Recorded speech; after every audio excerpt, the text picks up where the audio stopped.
And now, a message from our sponsor, Flamingo.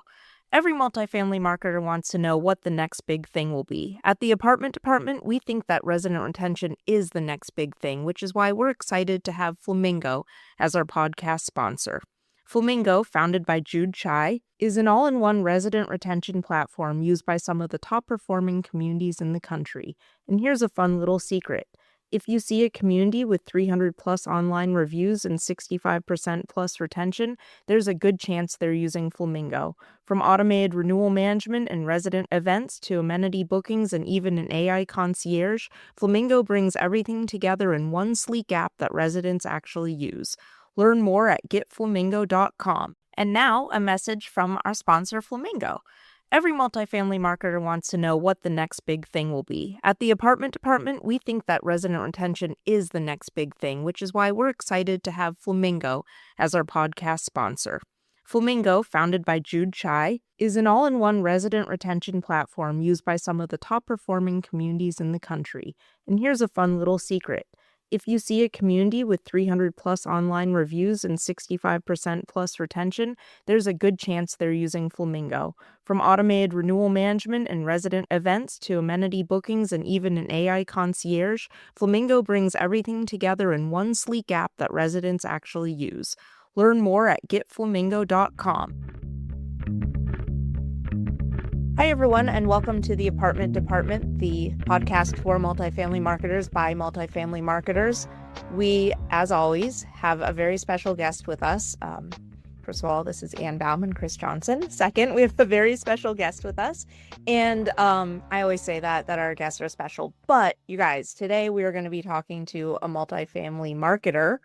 So we're going to be switching gears a little bit because it is always really fun to hear what other marketers are doing, what challenges they're facing right now, and how they are approaching the future of multifamily marketing. So with us today, we have Aimee Farmer. She is the VP of Marketing at Middleburg Communities. They are a development-heavy firm. They have about 6,000 units. They do multifamily and build to rent, and they are in lease-up season right now. They have multiple lease-ups going on, which Aimee will talk to us about in a little bit, but really why we wanted to talk about Aimee and talk to Aimee is that she is really a data-heavy marketer, and she's doing some really wonderful things by diving into data to help build traffic as well as really get in front of these lease-ups. So with that, Aimee, thank you so much for joining us. Hoping you can tell us just a little bit about your background, just because I think that really, gives us a good view of who you are as a marketer. Yeah, first off, thank you so much for having me. I'm so excited to be sitting here speaking with you guys. I started out in the industry in 2012 in a leasing role.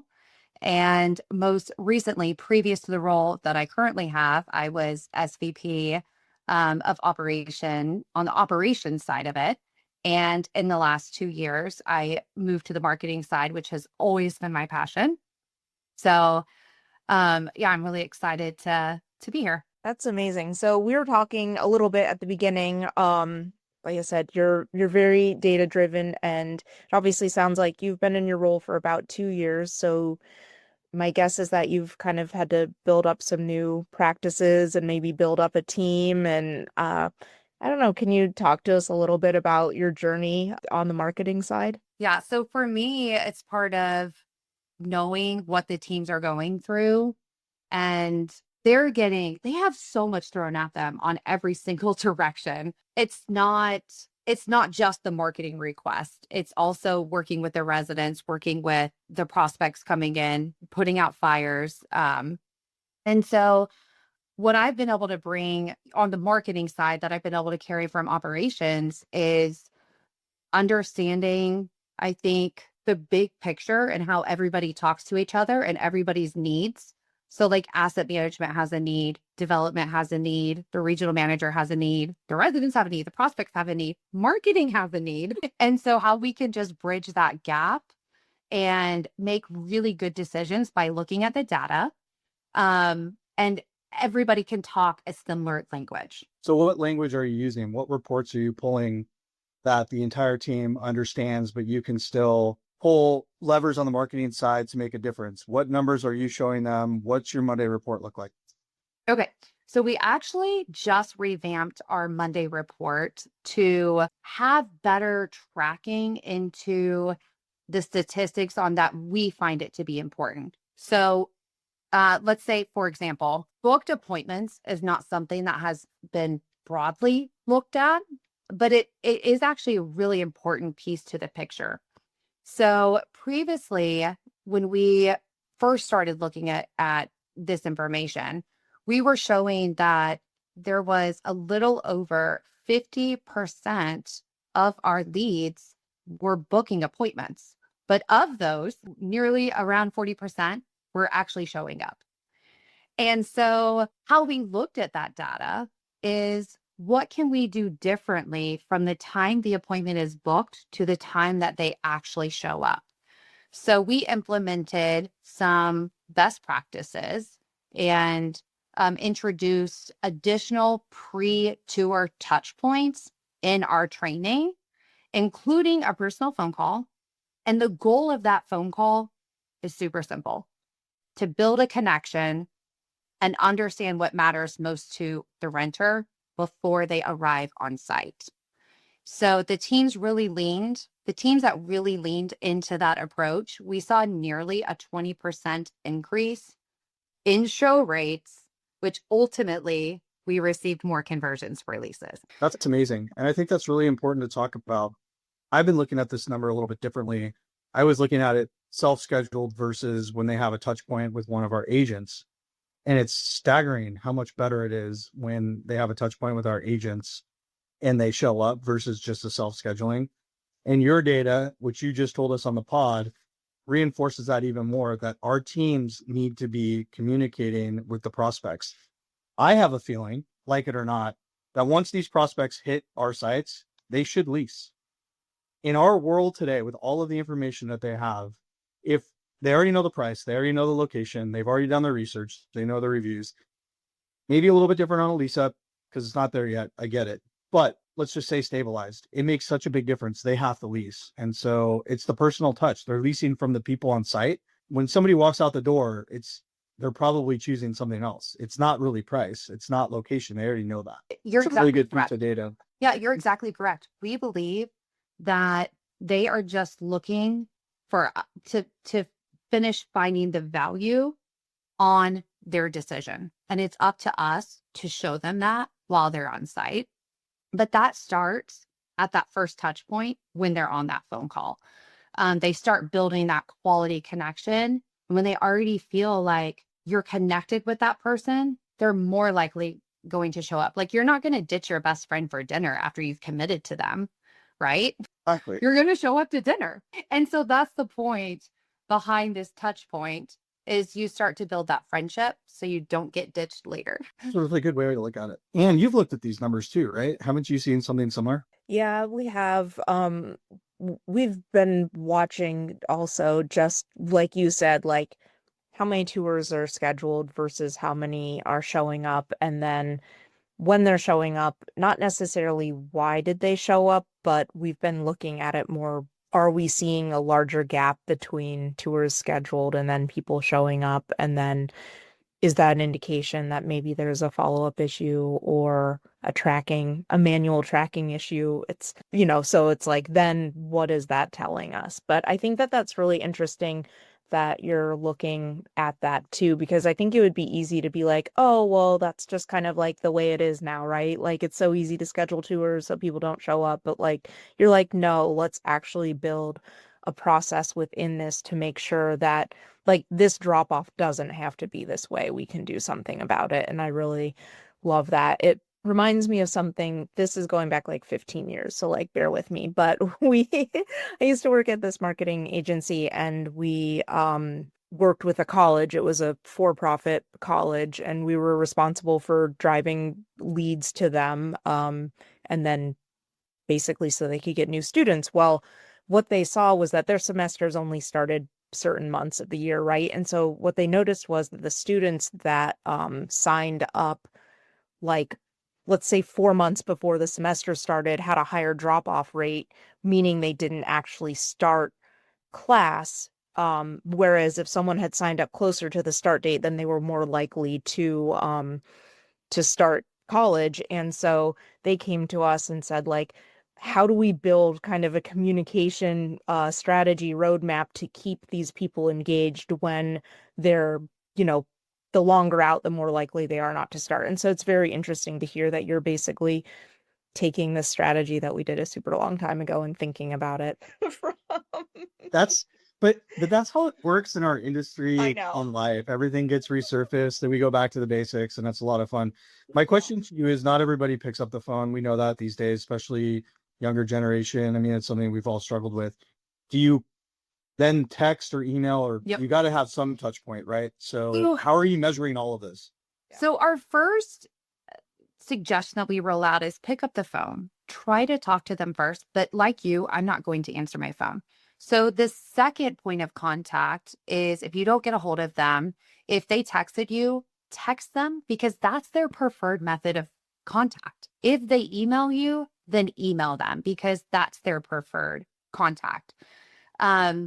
So we're not going to stop at the phone call. We always want to follow up with that in writing touch point too. And we kind of have it set out depending on how far out the appointment is booked.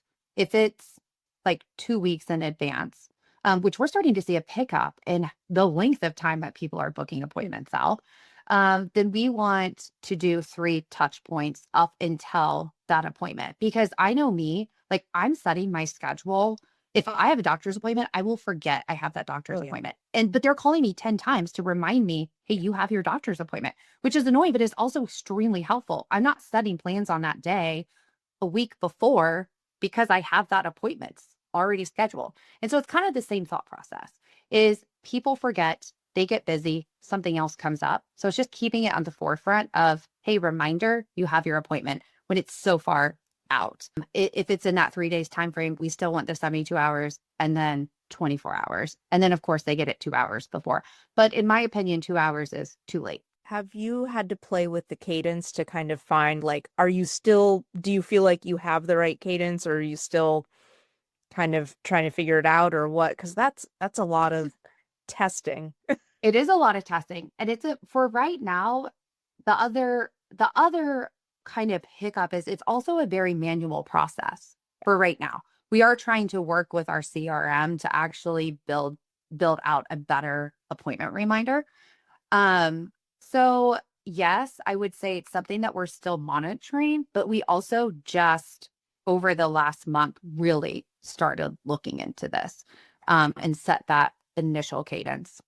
However, That's part of this. I think the best part of this story, though, is that you added something to a Monday report that I don't think many of us in the industry put on our reports, especially marketing wise.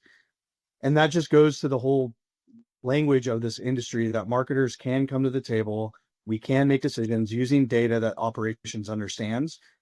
We are a revenue generator with a very small expense. We are generating new residents. We are the reason why these buildings are populated, and we do help out on the renewal side too. Are there anything other metrics that you're pulling that maybe the rest of us need to be looking at for our Monday reports or Tuesday reports, or however you do it? maybe you guys might be looking at this, I'm not sure, but response time is also really, really big for us right now. It's something that we have also added to our Monday reporting, is what percentage are we immediately picking up that phone, and within 2 hours, and then 6 hours, because we know today's renter is looking for immediate gratification. They're going to keep going down the line until they talk to the first person, or just not even call us back. They may not even answer the phone if we call them back.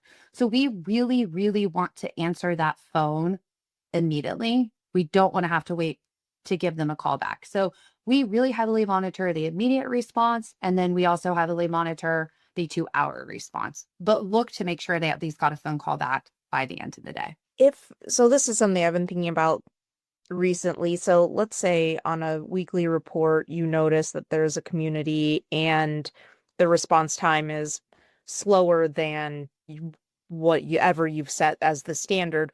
What happens next? Like, where does that information go? So that's a really good question. So the purpose of the report is to generate conversation, ask the questions, It doesn't mean that's the whole picture. It could be that they had 50 tours that day and got 20 leases, and that's why they didn't pick up the phone, which is totally acceptable. Yeah. Um, so for us, it just helps push that conversation to the regional and operations team to dive in to make sure that, the case was they got 50 applications, and that's an acceptable answer. So we really just use this in this particular case. We use this to drive the conversation, to look into more of the deep dive, the hyperlinks, I like to say, and to see what the whole picture is. Okay. No, I think that's interesting. Like I said, I've been thinking that's the same with us. I feel like marketing, to Chris's point, we're in a good place where we can have oversight into all of these the leasing metrics and pricing metrics and marketing metrics. And so we do kind of have this 360 view of data points that tell us a story. But then you're right. It's like we have to get that human feedback to say, like, this is what we're seeing, tell us more about it. And we've found that the data does allow us to open up those conversations as well. And we start to learn more about the properties than we might have ever have known before, just by casually saying, hey, we're noticing this, tell us more. Yeah. Yep. And in some I love cases, using, oh, go ahead. I was just going to say, in some cases, it can spark a conversation of like, you guys are getting so much traffic, so many leads, like you can't keep up with the volume. And so that sparks a whole different conversation.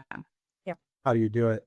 See, for me, that's exactly what we should be using KPIs for, both on the operational side and marketing, or however you want to slice it. It's for conversations. It's not, I never feel like I'm in a gotcha moment. We all are working to be better, and we put a lot on our on-site teams every day, and we need to have some understanding. And I'm sure Aimee, coming up through it, my wife did the same, and so she's given me that perspective. There's just so much that goes on site with residents and phone calls, and if you're in a lease up, you are dealing with a lot of leads and a lot of questions and all of the things. So these conversations are meant to spark on how we can be better, and not necessarily, oh man, now if you have a trend, of course, then you have to have the difficult conversations that none of us want to have. But if it's one off or whatever, and they can be explained, it's great, because then you can have that dialogue. But I also think the dialogue, as you said, leads to other conversations, and then you become a stronger team in general. Yeah. And that's why I think the data is so important, and really the tool that equalizes us marketers who do look at the data versus those who may not pay as much attention, because we can sit in a meeting in a room with the executives and feel good about what we're talking about. And we know we can speak their language. We just have to switch it from our our jargon to their jargon, which is fun. I love that part of marketing. Which is helpful when you come from the operations side. Yeah. I will say, like, I absolutely love marketing for those same reasons. It truly feels like you're solving, like, operations kind of felt like it was like one piece of the puzzle, but marketing feels like it's capturing the whole piece of the puzzle. And I love working puzzles. So it definitely is. Marketing is my side. So let me ask you this: with all these lease ups and your marketing strategy, what are you concentrating most on? Do you feel like the top of the funnel is pretty good, and you really want your teams now to concentrate middle down? Do you feel like, we're in a market, maybe your markets, you need more top of the funnel? What's the data showing you, and how are you addressing that with the teams? Yep. So absolutely. In very rare cases, we do need to fill more top of the funnel. However, we have a pretty healthy top of the funnel pipeline. And so on our lease ups, we actually adjusted our strategy recently, where part of us using the data, and the data being, we know now the renter is taking longer to make a decision than this time this year, than last year, and even the previous year. And so how we use that data point to make a decision is we rolled out our coming soon campaigns a lot sooner. So we rolled out coming soon campaigns. We launched our CRM, especially on our build to rent product. People don't know what that is. Like, we can say that lingo, but the renter doesn't understand that lingo. And so we also have to have an education piece of that to the Coming Soon campaign. So it's dual, um, which significantly helped our lease ups by doing that. We saw above a 10% increase in our pre-leasing efforts since rolling out the Coming Soon campaign. And with our lease ups that we're launching now, a lot of the traffic that we're actually leasing to today was from 4 or 5 months ago when we first launched our Coming Soon campaigns. Additionally, because we know the renter is taking longer, so not just for our lease ups, but also for our stabilized properties, we've adjusted how long we nurture a lead. So before it was like, you've got to follow up with them 3 times. Then it was 5 times. And now we look for 7 to 9 times for that follow-up because we know it's taking them longer to make that decision. And we don't want to just lose the lead. So we've done a couple of different adjustments on the lease-up side and the stabilized side. I think that's very interesting because once you cancel out a lead of your CRM, then they kind of get cut off from any automated communications, any bulk communications. So we've been thinking about that lately too. Like, wait a minute, we have all these canceled leads and then we're sending out these bulk emails, but there isn't an audience for canceled prospects. So who are we actually sending these bulk emails out to? And so it's interesting that you're talking about that because we've started to be thinking about that too recently. Do we have any idea why it's taking our renters longer? Do you think it's because they have more information at their fingertips? Do you think it's the economy? Is it just more choice? I mean, this used to be, you could almost say like, hey, I'm moving in a week kind of thing, and I'm going to sign my lease and be going, like when I started in this business. And then it moved to a month, then 2 months because of the 60-day notices. But now it is creeping past that. Why? Why do we think it's taking longer? That's a really good question. And I would like to hear your perspective on this too. For us, I see a little bit of some of it is market demographic, but specifically our BTR product, you see a much longer lead time. And we had a couple leases in the last few months that looked last year, like just in the last couple of months, a handful of them. And we're not really seeing that length of lead time on our traditional multifamily, but we're still seeing it longer. And I do think it's because there's much more competition. There's a lot more product going up.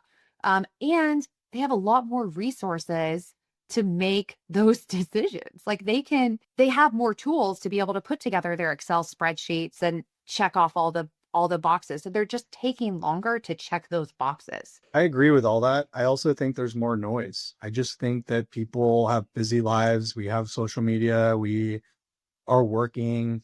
And I think they make it more of a casual thing versus like, I'm going to go find a place to live. When I was a renter by choice, I picked a weekend and I just looked at everything I could in that weekend and I was making my decision. But I just don't think, even on apartment row, like, I just don't think in a lot of markets, that's how people operate now. I think they want to kind of be casual about it, drive around. They want to vibe. They want to make sure they can love it. Right. It's such a vibe. And I know we're sidetracking because I'm just so excited about this thing I'm working on. We're sidetracking off the data, but I'm working on this SEO geo thing because of Brooke, and I've already launched one and it's amazing. But when I was showing people at work, they're like, Chris, you've created a vibe. And that's like, to the community, this is what our residents are actually saying. And I didn't look at it when I first started thinking about it that way. Like from Brooke, it was more of like a search and SEO, like geo strategy. But once we put all this stuff together from all the reviews and what people are saying, it actually is creating what's going on in the community. And guess what? Luxury, resort style, all the stuff that we use was not used in any of these reviews that we're kind of compiling and using. The staff is great. It's quiet. It's a place that I love to live. It's near everything I need. And it's just more conversational. So it's kind of fun to look at it. And I just think that the search is changing because, as you know, Anne, you think Google's dead. So nobody's going to search Google anymore. They're going to go search the vibe. They're going to search what? The vibe of the community. The vibe. Would you put how did you represent all, I think I meant, well, how did you represent all of these things that you put I together? used my reputation software AI to Yeah. compile what people love about the community. Okay. I then took that and used more AI to make it SEO, GEO friendly, fair housing friendly, and compiled all of the things that they were saying, all these reviews. So maybe 100 reviews of the community, and what they all kind of touched on. What were the top 5 things that they loved about living there? And so that created these statements about why our residents love living at X. And then is it like a page, like, is it a page on the, like a, Yeah, I live I put here, it at like a, yeah, I put it at the okay, bottom of our amenities page. But okay. then after thinking about it, because I'm doing it for the rest now, I might scatter it throughout the rest of the website. I don't know yet. I mean, it's a test. It's like the video FAQ. It's stuff that we're just trying out, and that's what marketing. We're going to look at the data. How is it going to help us increase our time on site? We launched the video FAQ, and that site already has more longer traffic. The time on site has already gone up, and we are thinking it's because people are actually looking at these videos. So, um, I mean, it's not a direct because it's not tracked, but if you make a change like that, that's the only thing you changed.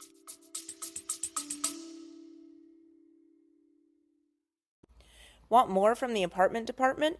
Find us on Substack for episodes and articles delivered straight to your inbox. Yeah, I think you're right. That conversational comment, it was weird. It was like conversational and then also structured but it's like you have to take the conversation and structure it to like still be findable. So it's just kind of an interesting, it's an interesting phenomenon. That's so neat though that you move so quickly on these ideas. I'm lucky. I don't have a lot of red tape, but also I make the argument like I'm not hurting anybody. I'm not putting anything out there that's going to hurt. So like it's only going to build our brand. So I mean, some of the stuff I do, so like the video FAQ took a little while, but um, yeah, it's kind of fun to try it. And that's what the whole point of this conversation is we can use data and we can use these things and move on it and we can see if we can move the needle. Because if you can move the needle in our industry, like Aimee, if you get 3 more bookings to show, you get 1 more lease, or you should. Yeah. So every week, and if you're doing that on a lease up, that 1 lease is going to add up. That's, if you break it down over 8 weeks, that's 8 more leases. That's exactly it. And that's why we took it back. It's kind of like taking it back to the basics. Like the booked appointments is the first thing you need to be able, well, the lead is the first thing you need, but the booked appointment, the physical contact, it's the first thing that you need to be able to convert. And so we took it back there to try to obviously increase the overall conversion and leases coming in. So yeah, it's been a huge help. And I cannot wait to try your idea. Like, I think it's absolutely brilliant. And another one of the reasons why I absolutely love marketing is it, just like you said, it literally does not hurt to try. It's not going to affect anybody. And but you can see in the data, does it work? Does it not work? Um, so yeah, that's on my list of many things that I want to get rolled out. And there's so many benefits with it. Like so many benefits with even your credibility that you're building, seeing those positive pieces in so many different places. So Right. That's the whole thing is you gotta touch them all over the place. Where are you guys living data wise right now? Are you pulling out a G4? Are you using, I know Ann, you have some stuff with Yardi that you use. Are you guys living in your CRM for data? Are you going outside to get data, or using both? for us, we have so many different places we pull data. We pull data in our CRM. We're pulling data in our property management system software. We're pulling data through our digital advertising company. And then of course we do have the Google Analytics that we can also pull it from. But it's basically the same data through our digital advertising space. And it's really just broken down a little bit better. You can still see where the website traffic is coming from, all of those things. So we use a lot of that to help make the digital space decisions based on that data. I live in G4. I live in Knock right now. I mean, those are the places that I'm getting most of my data. I do get data from third party, but I check their data versus to the G4 data too, even though they're pulling it, because G4 gives you the ability to customize a little bit more. So I use theirs as kind of a 35,000 view, like what's going on, how's our traffic, time on site, things like that. But then I'll dive into Google Analytics too, and just kind of check it out, because we have so much, they've made it so customizable these days.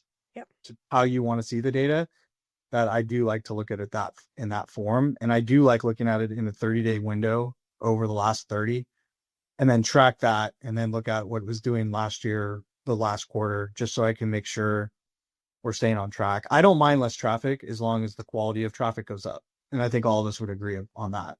We don't want to waste time. No, we're doing 6 weeks now. We're looking at 6 weeks because of the length of the sales cycle has lengthened. And so originally, I think we started with maybe it was a 4 week, and then we went to a 5, and now we're at a 6 week. And we Has that made a difference for you, Ann? to be able to look at it that length of time. Yeah, because then the data is a little more the move-ins are a little more accurate, because if you're looking at like that shorter time frame, then the move-ins are going to be shorter, or excuse me, less, and then the conversion rates are going to look worse. And so then you might accidentally be like, oh, well, they're doing badly as the conversion rate, you know what I mean? And then it's like, but that's not the real story. So to answer your question, yes, it has. It increases those, because then we're at least able to see like, okay, well, maybe a lease was executed, but there wasn't a move-in yet. So we're able to, like, at each of the data points, we're able to see like a larger set of data and kind of a more accurate one. Yeah, I agree. I think that's a good idea. I think I'm going to start pulling after this conversation. I'm going to start pulling in longer terms, because I think it'll help us get a better picture. One thing I do on my Monday report that I don't know if everybody does, maybe, but I track the cancellations and denials pretty closely, because I want to know, like, it's fine if we get the applications, but I want to know how many of are actually sticking. It helps kind of for me to just look at it, eyeball it, and say quality of traffic is good or quality of traffic isn't good. When we have really bad weeks, I look at the team and I say, do we need to make an adjustment? But it's more of a conversation. Because if it's not happening week over week, then maybe we just had a bad week, or we had a bunch of leasing the week before and had some stuff spill over. But that's something I think is really important. And we've talked about this before, but I only look at the lease number.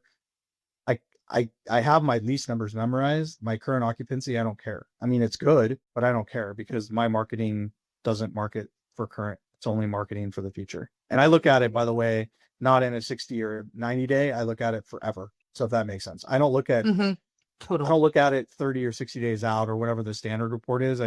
All of my move outs there could be somebody that gave a move out 6 months from now because they know they're leaving. I look at that number. Because that's my true availability. Something I want to start looking at is kind of similar. We have the data, but I haven't started. I pull it. I don't look at it yet, but kind of the length of days to like basically application submitted to approved. So like how, because I think what you're talking about, Chris, like are there a lot of cancellations? Well, that could be quality of lead. It could be that there's a special where it's like no hold fee or no app fee, and people are just like, whatever, I'm applying. It could be that there's a broken process. So that's something that I want to start looking at too. Like, are we losing people because that process is taking too long? Or seemingly taken, because again, it just starts a conversation, right? But like if there's a property that's kind of above a benchmark, so that'll be one of the things that I want to add into, because I think that's interesting. We do that now, and we just had this conversation, and it was taking the team too slow to kick the people out or look at the application. And quite frankly, it was because we had the lease number and the denied cancellation on the same report. I put it on the same report. And so you can look at it, and the trend number, we look at it, we're like, this is not a true trend. We know it's not a true trend. We know what's going on here. And so you can have those conversations, and it makes a huge difference. I track the scheduled move-in to move-in too. Not on a report, but I personally track it, because that's another one. If they're not communicating with these residents, or they're not residents yet, so prospective residents. I mean, Aimee, coming from the operations side, it's not a move-in until they move in. It doesn't matter if it's scheduled or not. You're You're exactly correct. We actually just added these things to our weekly report. We added our pending applications past 72 hours because are they working them properly? Just like you said, it's not an application until they've been approved, denied, canceled. And then we also just added apps that are still in process but have not paid anything. So, like, do they still need to do something else to work that process? Meaning that's a really high intent lead in one way or another. And so we want those to be worked like very quickly. But we also just added our cancels and denies, and looking at those a little more granular because did they just deny like 5 applications that have taken place in previous weeks? Like, is there something going on? For example, we could denies and cancels with the high percentage. Are we actually working our leads with quality? Because it's easier to get an unqualified application than it is to get a qualified application. So if you're seeing that really high deny and cancel percentage, are you really working your leads with quality content and follow up? Are you really trying to narrow down their needs and creating that value for them on why they would lease here? So that's also opened up a door for more conversation by adding that to the weekly report. Okay. Something it's done for me too is I have moved away as a concession at free app fees and admin if you have them, because you're not, if they don't have to put any money in the skin in the game, then they have no reason to stay. And so when I see that now, I know it's a red flag at that community that they're trying to do something right. And no offense to people out there doing it. I get it. You got to fill the building. Fine. But I'm just saying, if I have my preference, I would rather offer something else a little bit more upfront, let's say in that first month, than giving away the app and admin fees. Yeah, because it's going to impact you on the back end. You might get the more app. Yeah, but you're not necessarily going to get more move-ins. All right, Aimee, here's the $1 million question. Are you pulling all of these data sets into different spreadsheets and then putting them into like what? Because I'm working off of a crazy pivot table system right now that could break at any moment. I'm very scared. Like, how are you putting all this together? First off, let me just say I'm extremely thankful for my colleague because she does all of this for the weekly reports that goes out, and she is pulling it. We're also adding Aura scores because we want to be able to track to see, because that also tells the story. Yes. Like, we want to capture a snapshot of what we can see in the whole story, because we know, I mean, recently there's a report that came out. Gen Zers are searching on ChatGPT 4.6 stars or more. They're not okay with a 4.5. They're not okay with a 3.5. They want the 4.6 stars or more. And the higher review, the higher rents you can get, the better value you can build for your property. So we also want to be able to track, like, how are the reviews fitting into this big picture? Yes. So, long-winded way to answer your question. We're pulling it from a million different areas, but we're really trying to work with our IT department and try to automate these reports as best possible and not having it to be so manual. Yeah. Okay. No, that's good. So it sounds like right now you're in the same boat as most people of like compiling a bunch of different reports, but at some point we're not quite at the point. I feel like every week and every time I have a conversation with someone, I'm like, oh, you know what we should add? Like, now I want to add. Bigger. Yeah, like the other thing now I want to add is like how many units are vacant Ready? but ready. Yes, ready or Ready? not ready. Yes. We're adding that on next week's report. But see, here's the thing, Amy. That's because you're an operation. Our head of operations has that on his report, and we each send a report on Monday. And some of our information is the same, and some of it's different. One of his is the make ready, the vacant make readies, and it's a really important score in our company. So you guys are on the right path. Yeah, that's hilarious.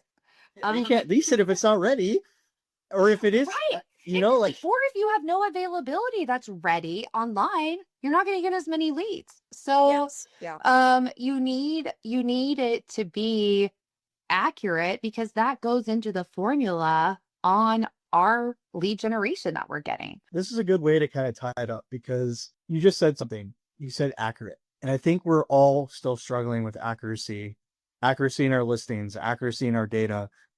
It is hard. I don't think I can ever say I have one single source of truth, which is sad, right? Like, I can take all of this data and I can take my experience and I can tell a story for sure. But the data, like, you can't just say like 100% this is what's happening, because we get so muddled up. And I think our industry is kind of unique in that way. I know it gets muddled everywhere, but I don't think it's as muddled as multifamily, with all of the third parties that we use and all of the data that we're trying to pull in, and they don't all talk to each other. And this is a conversation that we've had over and over again. We do a really good job, I think, of taking that data, dissecting it, and doing a great job of analyzing it on our own. But wouldn't it be nice if we had a tool that helped us do that and we had clean data? Yeah, I completely agree. And it can be so overwhelming because there's so much data. And how do you sort through that data? And yeah, and then just like you said, there's conflicting data. Like, we have some of the same systems under the same umbrella, and they report different things. And so we've just, as a company, had to decide what data we're looking at in which area, and then build our KPIs and our weekly reporting on that set. Exactly. I mean, it's not perfect, but we can get pretty close. And I think we're getting better and better at it. And I love that there's more marketers like Ann and I that are out there that are willing to dive in and do the hard work and ask these questions and actually look at our booked tours versus non-booked, and self-guided versus not, and AI versus human, and all of the things that we're looking at, because we also get a lot more data than we've ever had too, right? And that's the other piece of all of this, is we have a lot of data we have to sift through to make these decisions. But it's kind of great. And I think I know I'm going to add some of the things that you talked about on some of my reporting. Some of the stuff that we've talked about, I do in a monthly KPI, not a every Monday KPI. But I do think some of the things you spoke about are real important on that Monday to drive that conversation. Right? What do you think, Ann? Should we ask her the question? Go ahead. Google versus chat. Come on. I know. It's not a question. The question.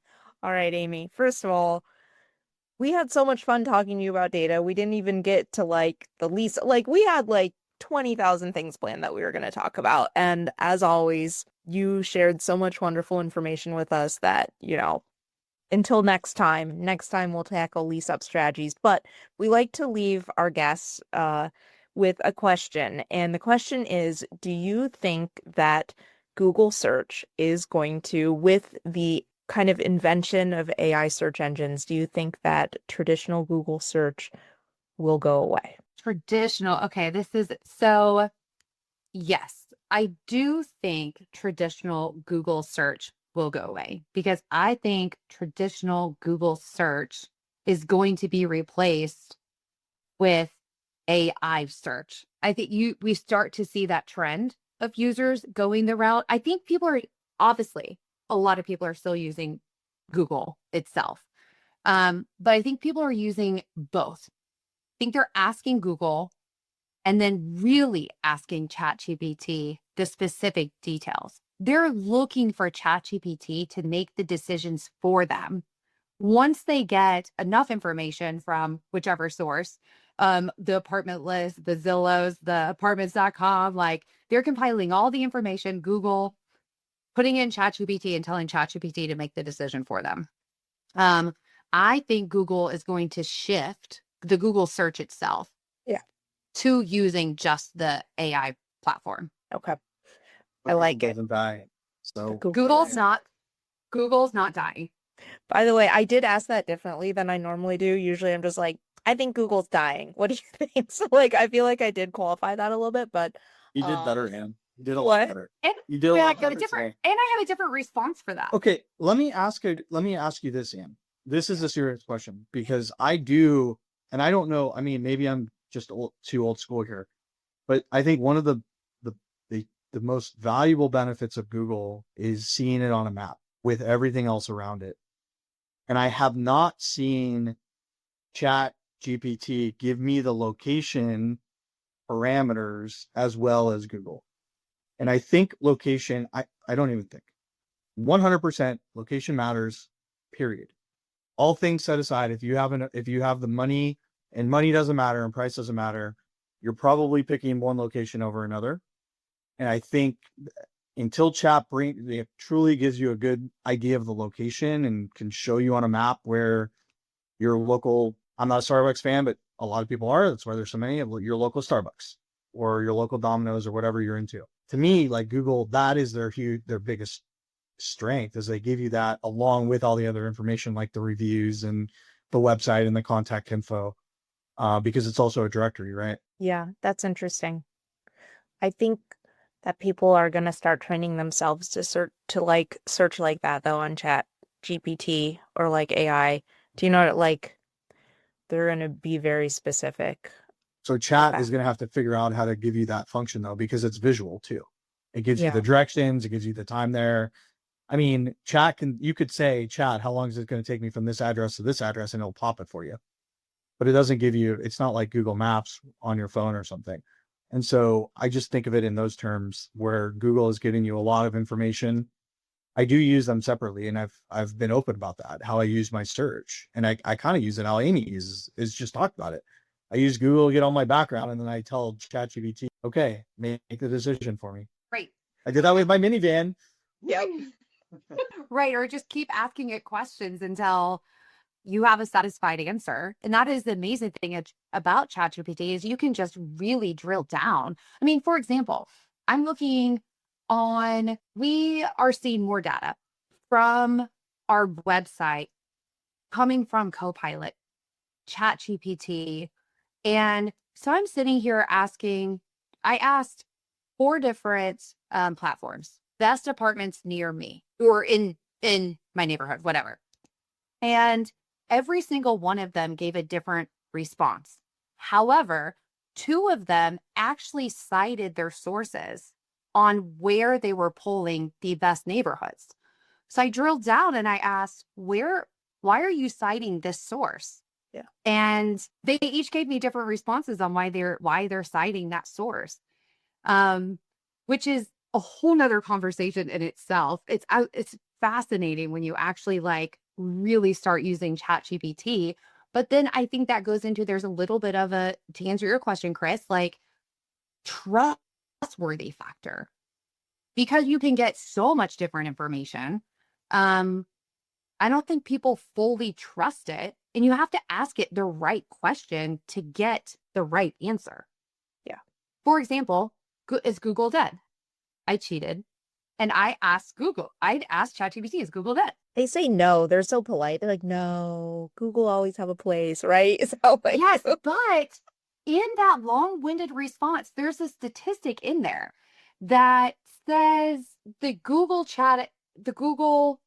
people using the space, the AI, the search itself is down by like 1%. So I'm like, okay, who stole the other 1%? Bing. Bing stole the other 1%. And so I'm like, wait a second. I have Bing automatically pop up on my computer when I log in every day, but I don't use Bing for search. I type Google in for search for Bing. So then I'm like, how many people what's the most search word in Bing? You know what the most search word in Bing is? Google. Google. Google is the most search word in Bing. So it's not that it's not actually that the searches are down in Google, because Bing stole the searches in Google. And so then I asked it just more questions. Okay, so what is the percentage of people using the Bing searches that are actually Google searches? It's like estimated 7 to 8%. So when you include that into Google searches are actually up. But if you're not asking those questions, you're not getting that answer. And this sounds like such an thing. Like, right? A whole conversation. You guys are gonna like go toast champagne somewhere. It's amazing. I know. That was awesome. At a conference with drinks talking about like the most random, like I'm very excited for whenever this is going to happen. Oh, that's great. Aimee, thank you so much for joining us. This was really, truly wonderful, and I can't wait until the next time we all get to talk to each other. So, if you guys are interested, please connect with Aimee on LinkedIn.